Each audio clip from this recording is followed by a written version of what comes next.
aktivis ya sekolah minggu, dan luar biasa. Saya sangat menghormati apabila saudara membuka wajah saudara, biar saya ngerti.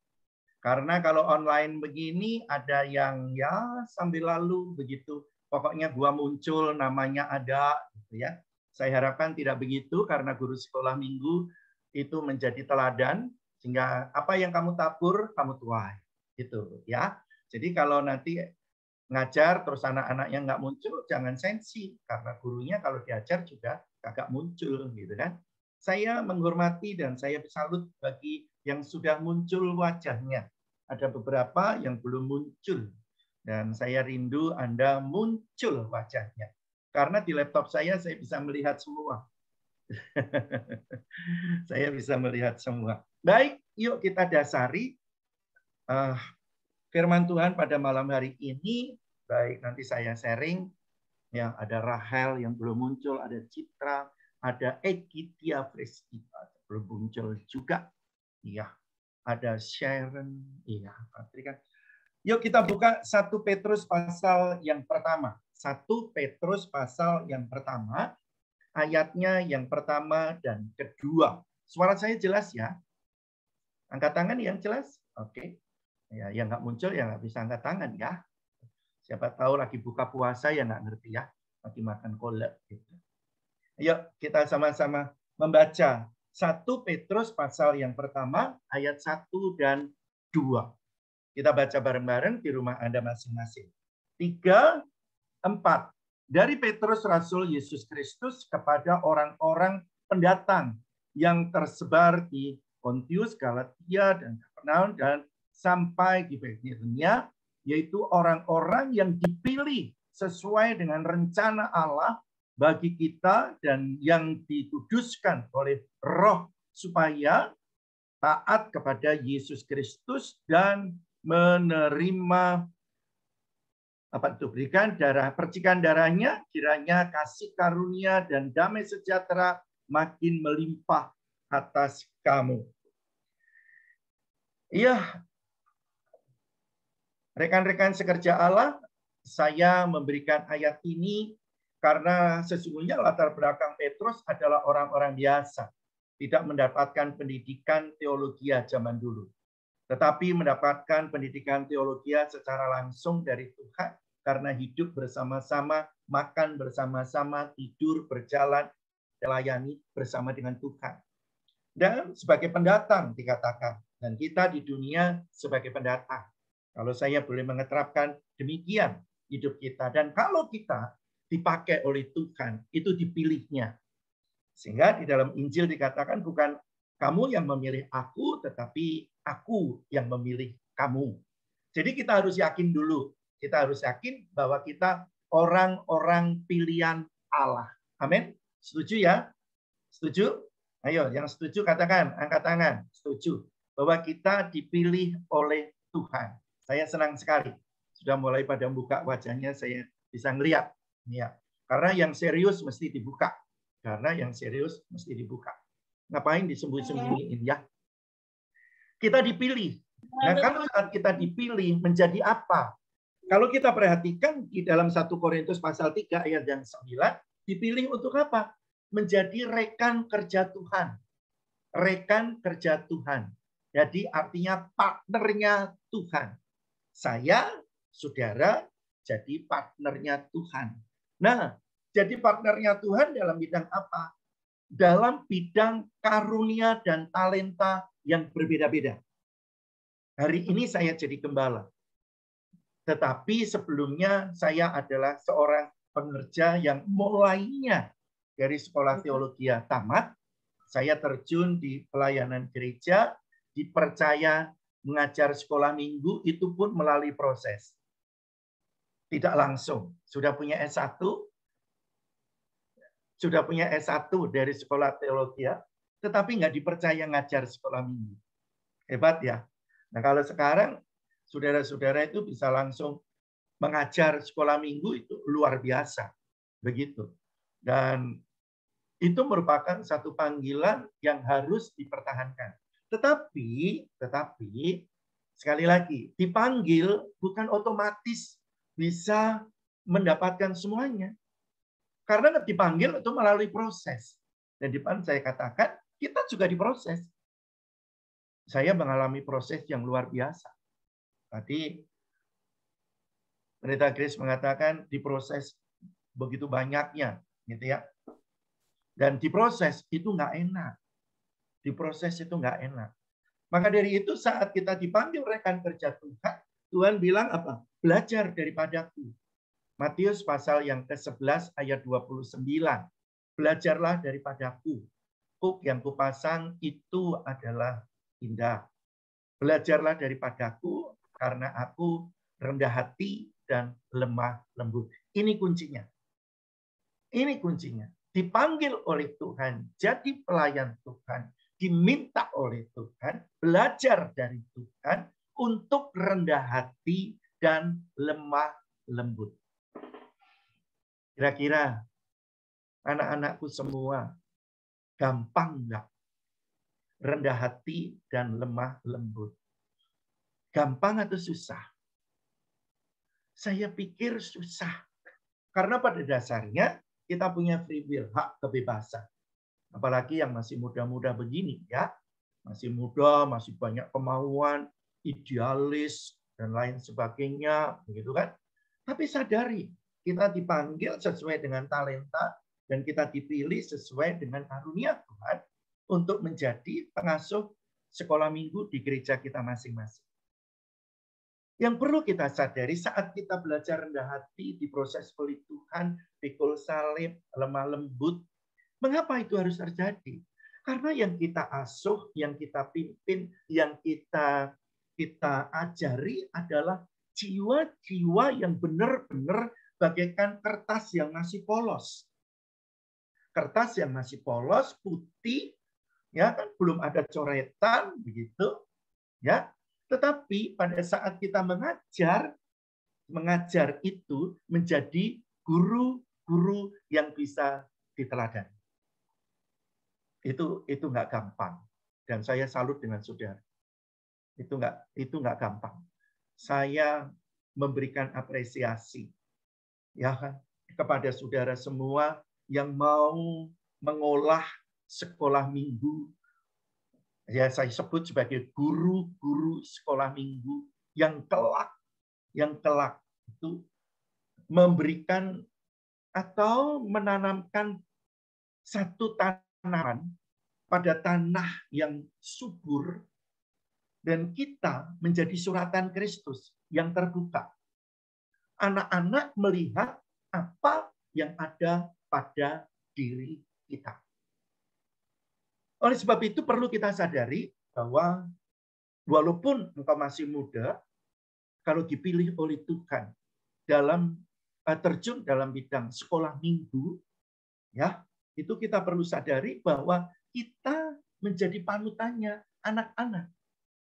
Apa yang kita omong, apa yang kita kerjakan, apa yang dilihat oleh anak, anak itu meniru. Makanya ada pepatah bahasa Jawa, kalau tahu, guru itu digugu dan ditiru. Artinya apa? Digugu itu ucapannya dipegang. Digugu. Ucapannya dipegang. Ditiru itu meniru. Tingkah laku kita ditiru. Saya punya anak rohani yang sampai hari ini, kalau waktu dulu masih sama saya, karena saya latar belakangnya dulu pelayanan di Pluit. Dia kalau menyanyi, niru saya. Dia kalau bergerak pakai gerakan saya. Lalu kalau dia ngomong aja kadang-kadang niru saya. Jadi akhirnya saya bilang gini, nah ini kayak duplikatnya Anton. Ya kan? Tapi saya akhirnya begitu dia mulai bertumbuh dewasa, saya ajarin, jadilah diri kamu sendiri. Ya kan? Jangan seperti Om Anton. Om Anton cuma satu namanya. Anton cuma satu. Tetapi sadar atau tidak mereka dia meniru saya. Nah, maka dari itu rekan-rekan semua, saudara-saudara, guru merupakan satu jembatan Dan sekaligus guru itu yang memungkinkan peserta didik berdialog. Berdialog. Peserta didik itu bisa berdialog dengan dunianya. Dan guru itu terpanggil untuk apa? Mendorong peserta didiknya ke arah sesuai dengan latar belakang yang tidak diajarinya. Betapa beratnya, ya kan? Oleh sebab itu, guru terpanggil untuk mendorong peserta didik menimba satu pengetahuan. Menimba pengetahuan. Nah, kalau di sekolah minggu ya pengetahuan mengenai firman Tuhan. Ya kan? Nah, pengetahuan firman Tuhan itu bisa kita dapat kalau kita juga belajar firman Tuhan. Makanya ngajar sekolah minggu itu nggak jauh dengan hamba-hamba Tuhan full-timer pendeta. Ngajarin firman Tuhan. Cuman kalau ngajarin sekolah minggu kebanyakan mengenai apa? Background Alkitabnya.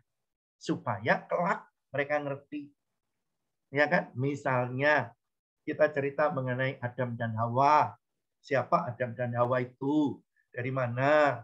Karena ajaran lain berbeda dengan ajaran kita. Ya, berbeda. Kalau orang lain mengatakan Allah itu berbentuk zat. Jadi zat. Ya kan? Jadi nggak ada wujud. Beda dengan Allah kita yang punya wujud.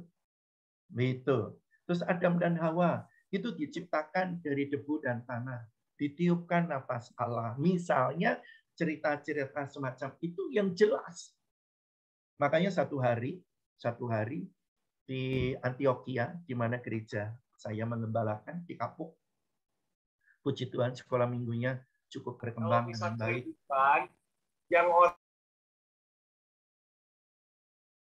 ya, tolong di mute ya. Mungkin lupa. Ya, nggak apa-apa. Pada saat saya datang, saya kan sekolah minggunya jam 8. Kebetulan waktu itu masih online di Sunternya, jadi saya belum ke Sunter. Biasanya saya jam 7 ke Sunter. Tapi karena waktu itu Sunter tetap online, bergabung jam 10, ibadah rayanya. Jadi datang saya bersama-sama cucu. Ngantar cucu sekolah minggu, saya di bawah dan sekolah minggu di atas. Saya dengar dari awal sampai akhir. Kok saya nggak mendengarkan guru-gurunya pada menyampaikan firman Tuhan ya, begitu. Kok nggak ada dengar saya? Ini kenapa gitu kan? Saya pikir oh mungkin pakai TV. Tapi kalau TV kok nggak ada suara. Tapi anak-anak ribut. Saya nggak tahunya. Kami setiap bulan mengadakan evaluasi pelayanan. Kami kumpulkan semua. Saya, para pendeta muda, koordinator, terusan pembina, dan ketua-ketua, para pelayan dari sekolah minggu, pemuda remaja, kaum wanita, kaum pria, ibadah raya, worship leader, singer, pemain musik. Tiap bulan kita kumpul untuk evaluasi kerja. Terus saya tegur guru-gurunya. Kenapa saya nggak mendapatkan atau mendengar guru sekolah minggu bercerita, mengisahkan Alkitab pada waktu minggu sekian-sekian? Jawabannya, oh waktu itu memang nggak ada, adanya cuma permainan. Ya, adanya cuma permainan, gambar, ngasih warna, dan bla bla bla bla bla. Saya tegur ketua sekolah minggunya. Saya tanya dulu definisi ibadah apa? Definisi ibadah, satu ada pujian. Tadi ada pujian, diawali pujian, sekolah minggu. Saya dengar.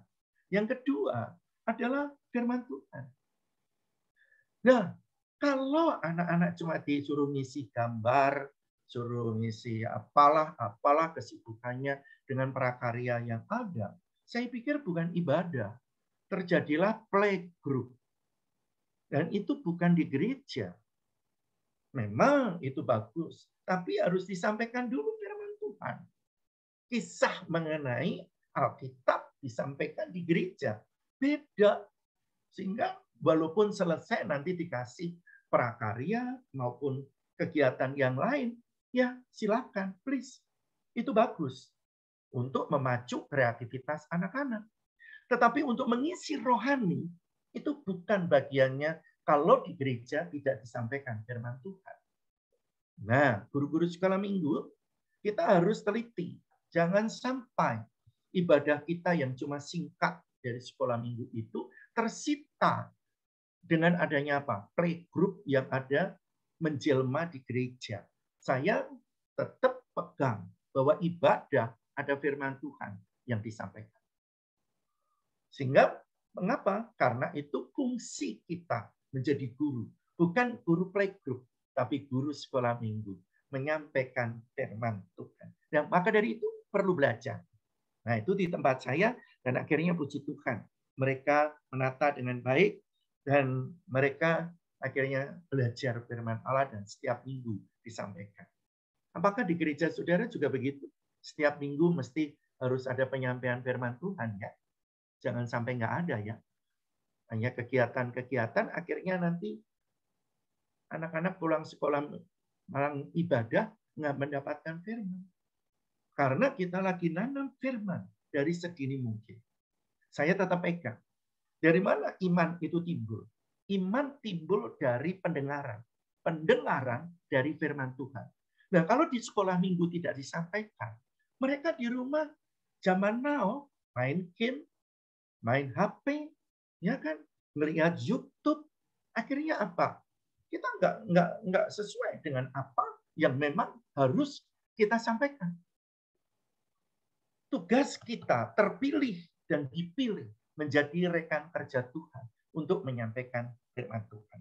Guru sekolah minggu adalah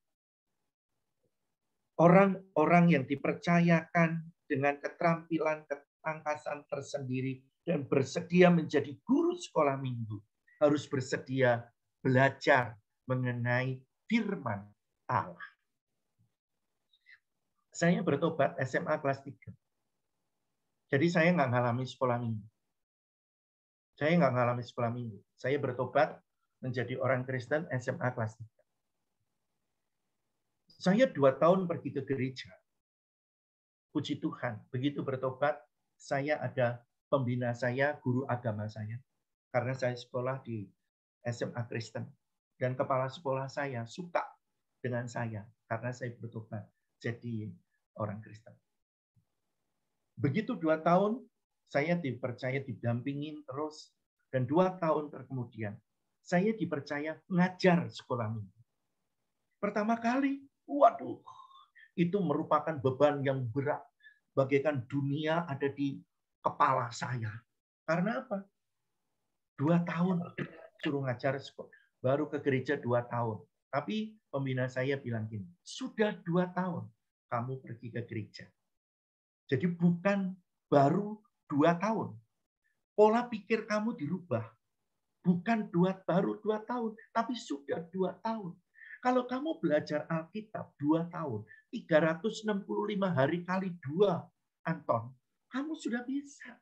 Kamu belajar matematika saja dalam 1 bulan cuma berapa kali. Rumus bisa kamu pegang.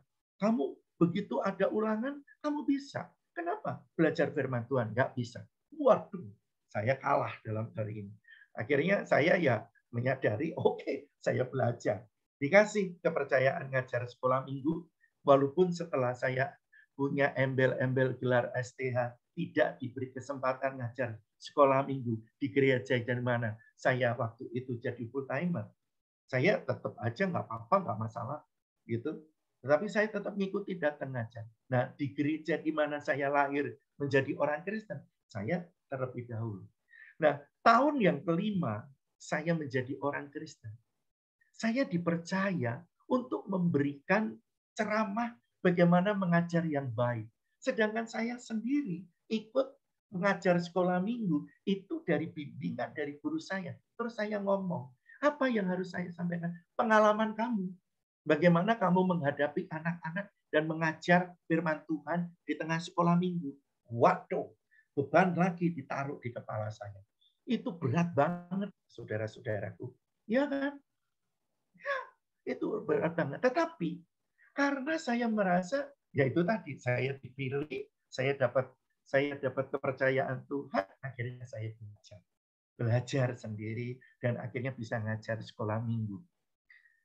Dan puji Tuhan, menjadi guru itu menolong. Nah, sekarang kita sadari juga peran kita. Sebagai guru sekolah minggu, perannya itu banyak banget.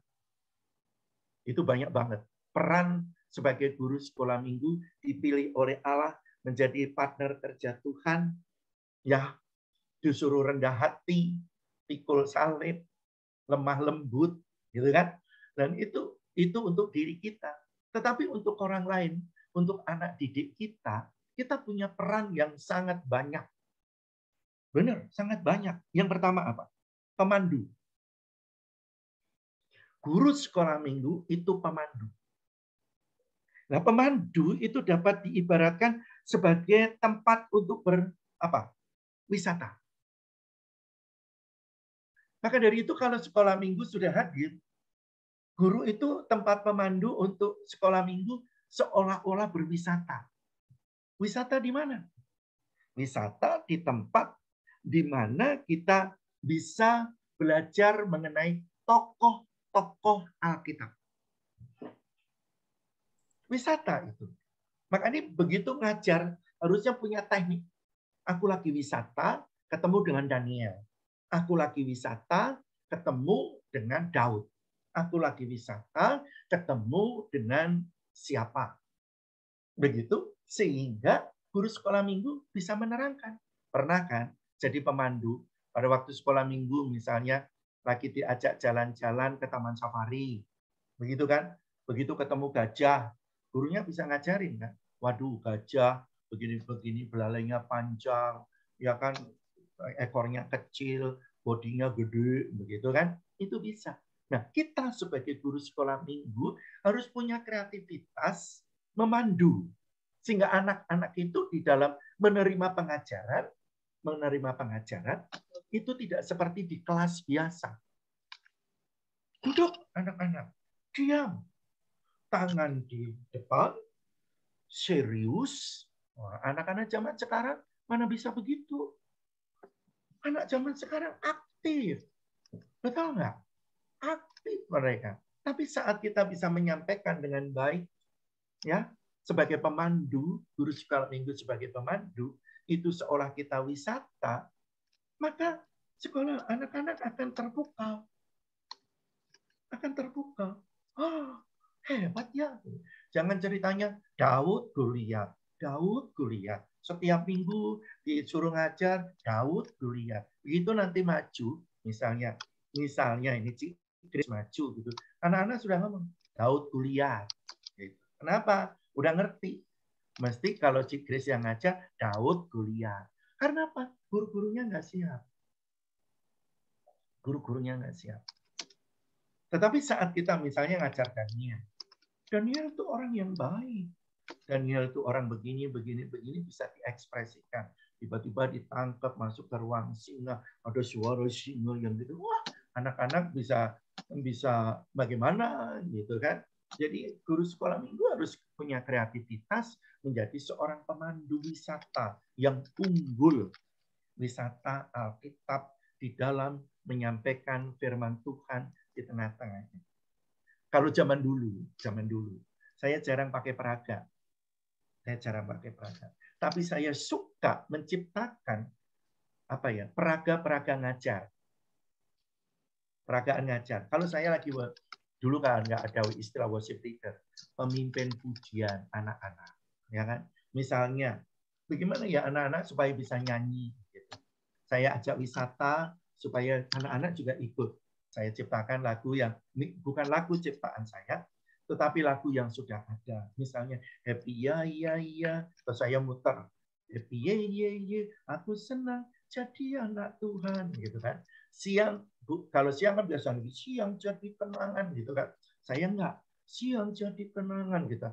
Malam jadi impian cintaku semakin mendalam, gitu. Saya ciptakan kayak gitu, muter happy-nya bagaimana, gitu. Nah, itu guru sekolah minggu. Makanya waktu saya mau ngajar, saya selalu malam minggu sudah ada di cermin. Saya punya cermin seperti sekarang. Di cermin di rumah juga saya punya cermin yang tingginya setinggi badan saya. Karena apa? Kalau saya sudah rapi pakaian, saya mesti harus bercermin supaya pede. Sorry saja. Karena saya dengan penampilan itu memang prepare banget gitu ya. Jadi kalau sudah mau tampil nggak sembarangan, apalagi guru sekolah minggu kan, ya kan kadang-kadang waduh sembarangan, ngajar sekolah minggu nggak apa-apa, pakai you can see, pakai kaos nggak apa-apa gitu kan, celana ketat gitu, misalnya kayak gitu-gitu gitu. Saya enggak, misalnya gitu saya enggak. Makanya kalau saya diundang khotbah dimanapun, yang lain pada pakai daleman kaos baru ditempelin jas kayak begitu, saya enggak. Saya enggak. Tetap pakai baju, pakai dasi, kalau enggak ya pakai ya pakaian pendeta lah begitu. Karena saya memang hamba Tuhan. Saya nggak mau sembarangan gitu. Jadi ada kaca ini di depan saya. Ini sesungguhnya saya kan lagi bicara ini di kamar saya pribadi. Jadi ini kaca setinggi saya. Gitu. Dan kalau saya mau ngajar, juga saya malam minggu itu sudah gerakan saya di depan kaca kayak apa diperagakan. Jadi kayak orang gila sendirian gitu kan. Tapi memang itu saya lakukan untuk anak-anak. Itu. Jadi pemandu itu yang pertama. Guru sekolah minggu harus menjadi pemandu. Dan seorang pemandu adalah satu, mengerti secara persis. Ya kan? Kalau Anda pergi ke luar negeri atau pergi wisata di tempat yang baru pertama kali, ke Bali atau kemana, gitu kan? Ke pulau ini, pulau itu yang masih asing bagi Anda, tiba-tiba ada pemandunya, ya kan? Tour leader-nya. Itu dia menceritakan. Kalau ke Israel, tour leader, wah ini begini, begini, begini, ini begini, begini. Dan itu Anda, guru sekolah minggu. Ya, guru sekolah minggu. Jangan ngomong, waduh nggak bisa, saya nggak bisa begitu. Kalau Pak Anton kan begini-begini, ya Cik Grace kan begini-begini bisa, ya kan? Aduh nggak bisa saya, gitu kan? Siapa? Saya nggak bisa lah. Kalau Pak Matius mah bisa, saya mah nggak bisa. Sorry ya. Segala sesuatu bisa. Satu, mau. Dua, belajar. Apa yang bisa kita lihat dengan mata, sesungguhnya bisa kita pelajari. Itu prinsip saya, anak muda. Itu prinsip saya. Kebetulan saya penari. Saya dari kelas 3 SD itu sudah belajar nari. Baik nari Jawa maupun nari daerah-daerah gitu. Jadi bagi saya untuk tampil yes oke aja begitu. Ya, jadi penari. Nah, kalau yang bisa ya peraga kan bagus dengan dirinya. Ya, dikenang dulu. Satu, menjadi guru sekolah minggu adalah pemandu wisata rohani.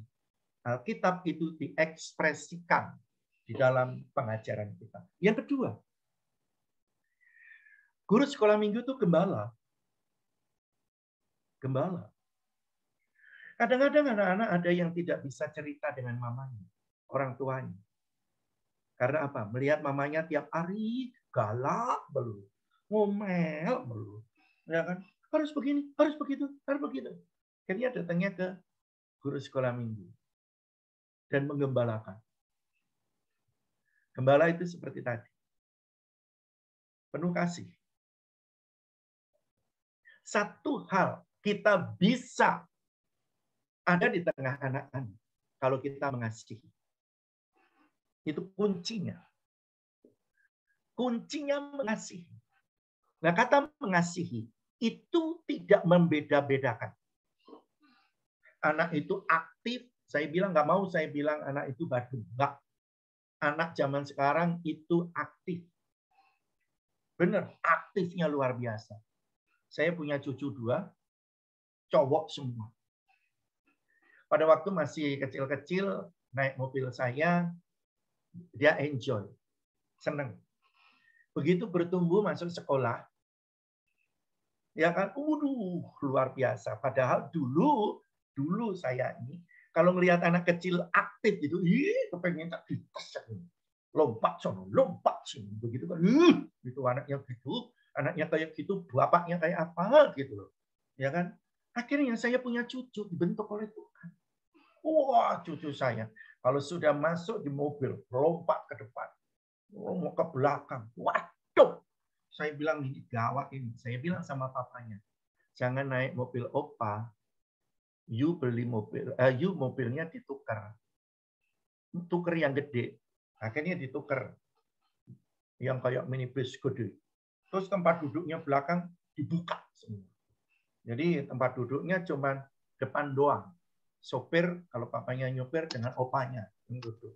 Anak-anak di belakang dibukain kasur. Wah, sono sudah tembak-tembakan. Itu pun masih lompat ke depan. Sembunyinya di bawah kaki opanya. Saya bilang, ini anak. Ya kan? Tetapi itu cucu saya. Mau apa lagi? Ya kan nggak bisa kan. Jadi saya belajar. Oh, anak sekarang aktif. Jadi begitu. Nah, kita menggembalakan.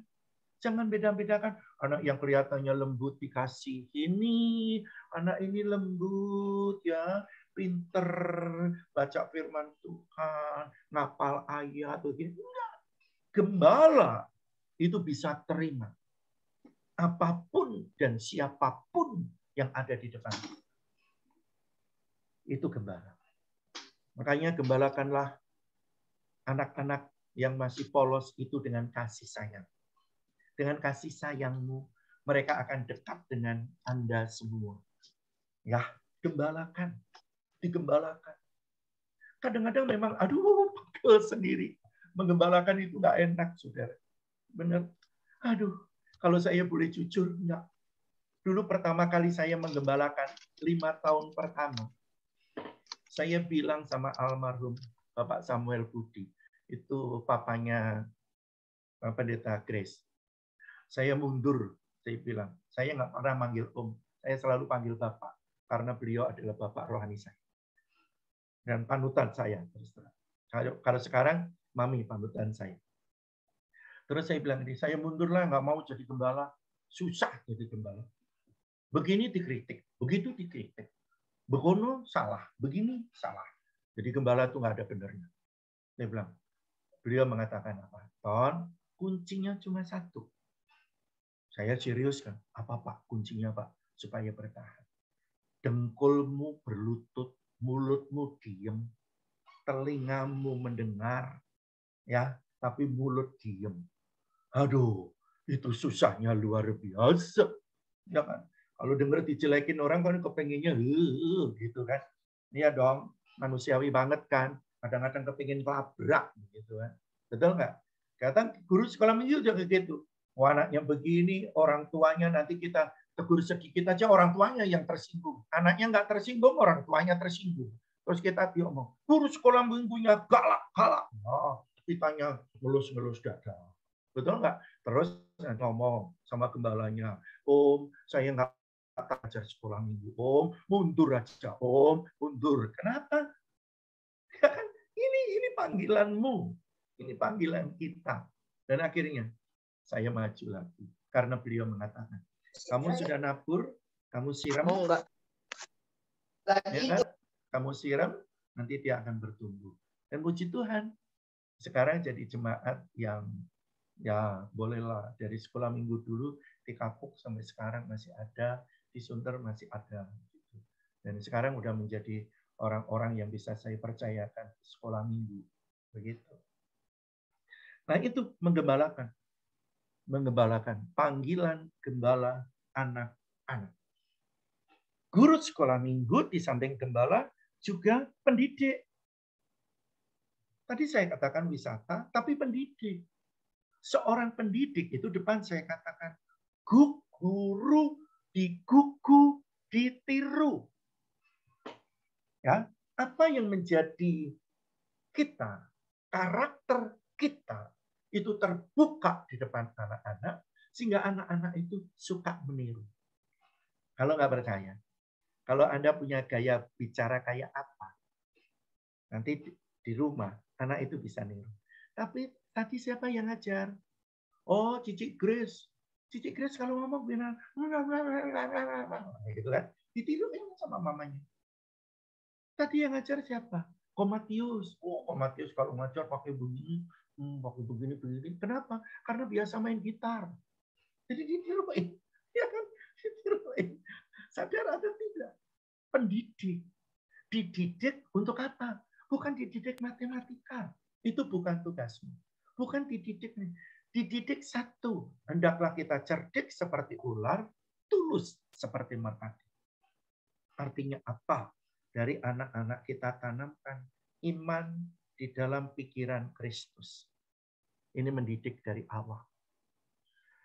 Ya, dari awal. Makanya mendidik misalnya begini.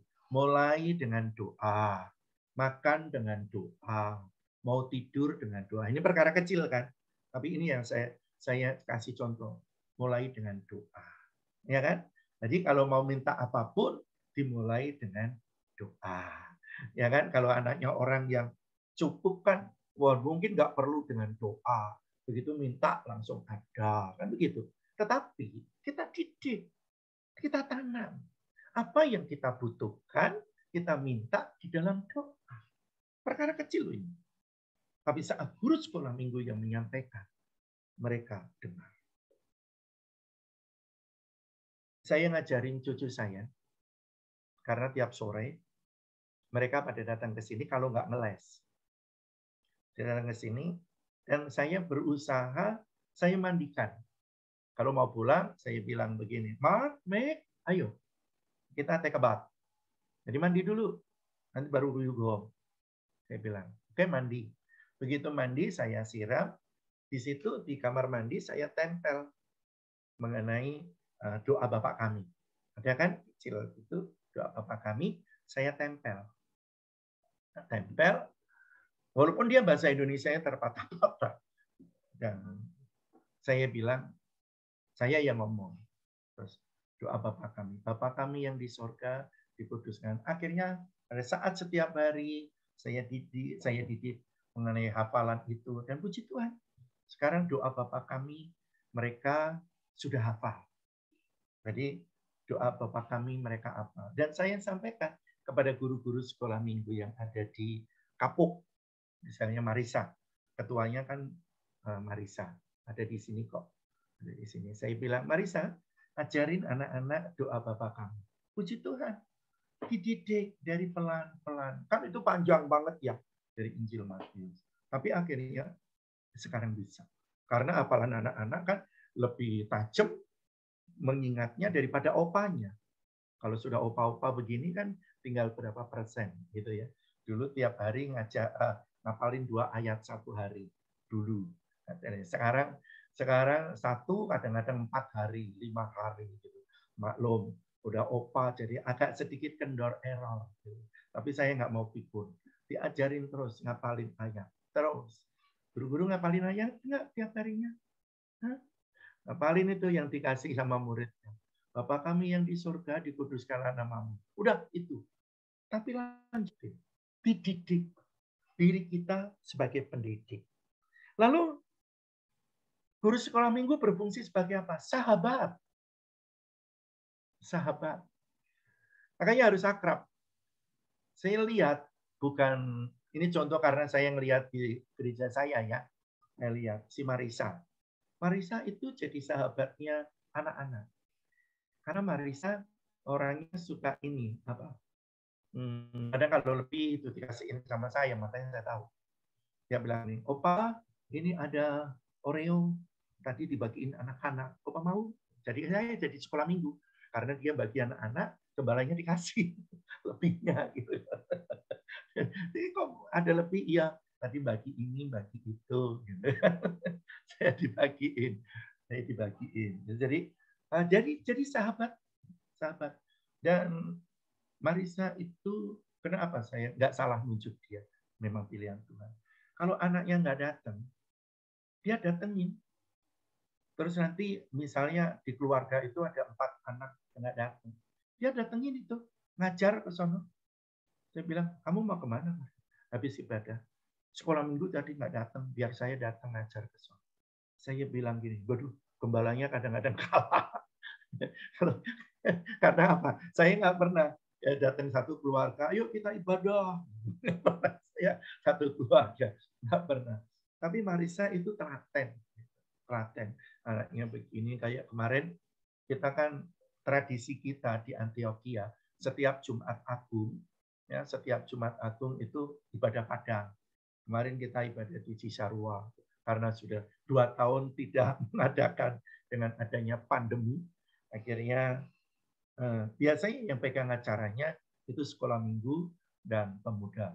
Dan saya serahkan ke dia, yang ngurusin semuanya dia, dan jalan dengan beres. Ya itu, kadang-kadang dia mengeluh, aduh apa, ngurusin orang banyak, dari yang lahir sampai yang mau mati, susah banget, katanya begitu kan.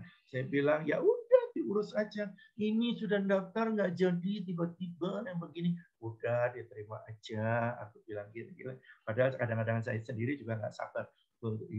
Tapi saya harus mengarahkan ke sana.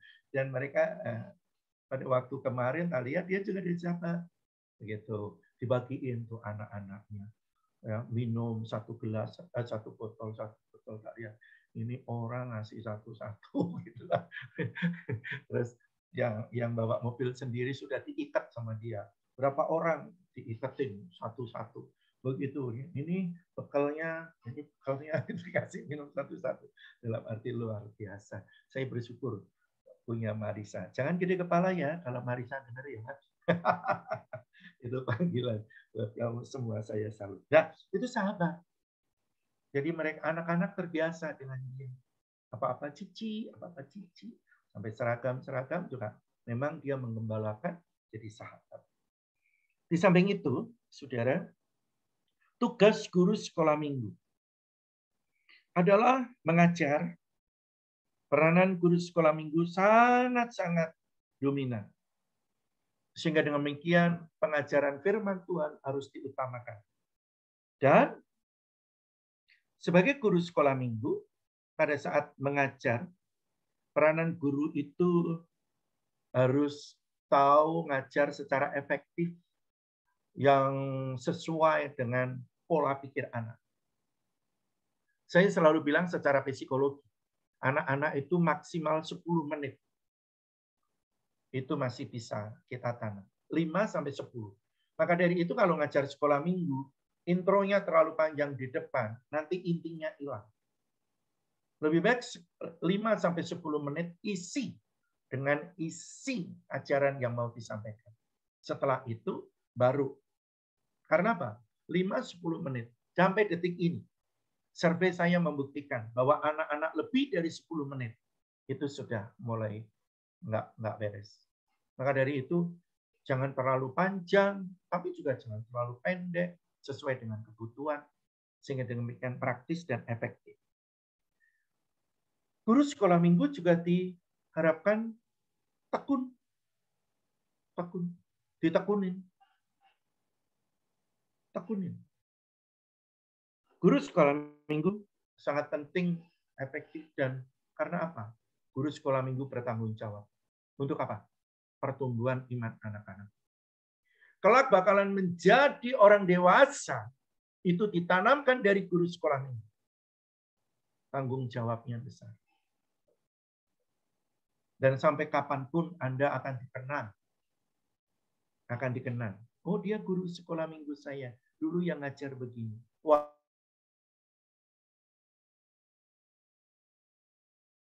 jawab dengan ketekunan. Lalu sebagai guru sekolah minggu harus bisa kerjasama.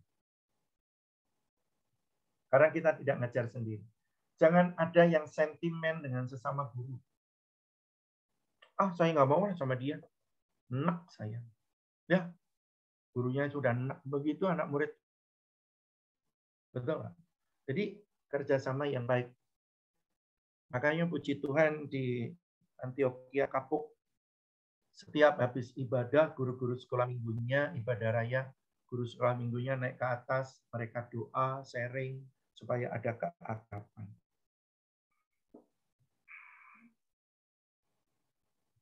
Sekarang pola hidup guru sekolah minggu. Seorang guru sekolah minggu, satu, harus punya hubungan pribadi yang baik dengan Tuhan. Jangan sampai guru sekolah minggu nggak punya waktu teduh. Quiet time itu penting banget.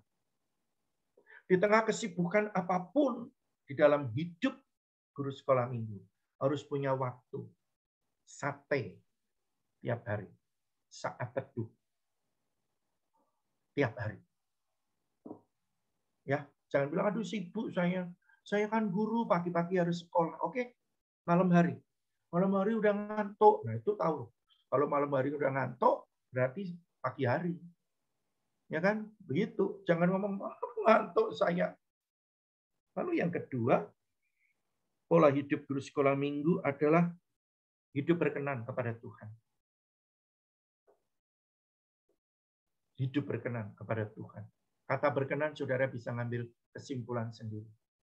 Apa yang baik dan yang benar, pikirkanlah itu, kata firman Tuhan. Di dalam Roma pasal 12, janganlah kamu menjadi serupa dengan dunia ini, tetapi berubahlah oleh pembaharuan budimu. Ya, jadi anak-anak bisa melihat. Dan guru sekolah minggu, di samping punya hubungan yang baik dengan Tuhan, di samping punya kerukunan, ya kan, dengan rekan-rekan kerja. Yang ketiga adalah etika dan estetika. Pakaian Anda,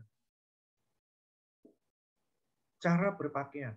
Ya kalau pria misalnya ngajar sekolah minggu pakai celana jeansnya sobek-sobek, di sini sobek, depan sobek, belakang sobek, gitu kan? Waduh, gurunya pakai sobek-sobek, anaknya besok pakai gombal itu sebagai sekolah. Karena apa? Begitu kata sobek-sobek, mereka mana tahu bahwa itu merupakan desainer sobek. Udah desainer sobek, nggak ngerti mereka. Makanya, lalu kadang-kadang juga lucu ya. Mandi masih basah-basah, tidak kayak orang. Nggak apa-apa, anak-anak. Gue justru anak-anak. Pakai pakaian yang sopan. Estetikanya harus dijaga dengan baik. Sehingga ya kita menjadi guru sekolah minggu yang berhasil. Karena apa? Apa yang kita sajikan, baik dari dalam, dari luar, dilihat, dirasa oleh anak. Ya kan? Dari apa yang saya sampaikan, anak-anak itu melihat penampilan kita yang ada di hati kita, lalu kita bisa mengajari kepada mereka semua. Saudara guru-guru sekolah minggu, satu, saya tutup dengan Matius 18 ayat yang keempat. Coba. Matius 18 ayat yang keempat. Matius 18 ayat yang keempat.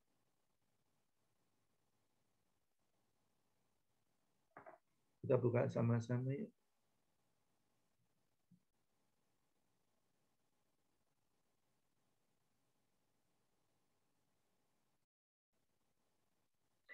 Ayat ini berbunyi begini. Silakan barang siapa merendahkan diri dan menjadi seperti anak kecil ini, dialah yang terbesar dalam kerajaan surga.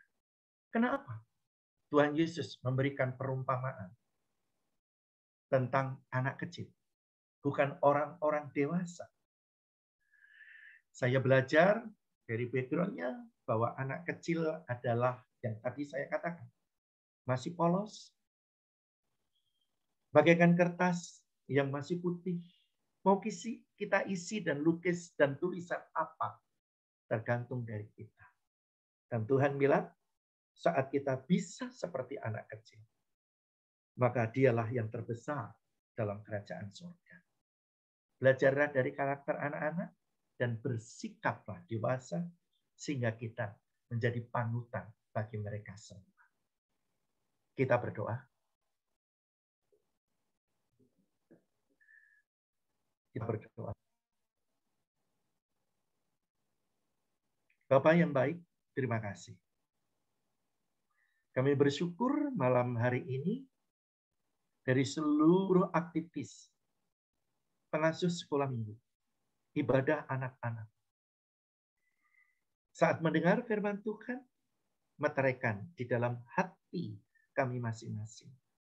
Sehingga apa yang kami dengar, berikan kami kekuatan Bapa untuk bisa melakukannya.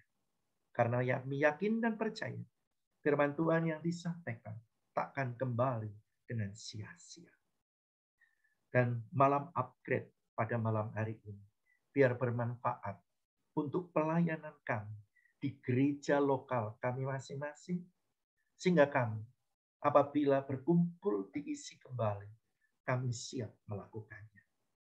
Berkati Pendeta Grace yang menjadi ketua bidang anak-anak di dalam mengolah setiap acara dan mengolah program yang ada dengan hikmat marifat dari Tuhan.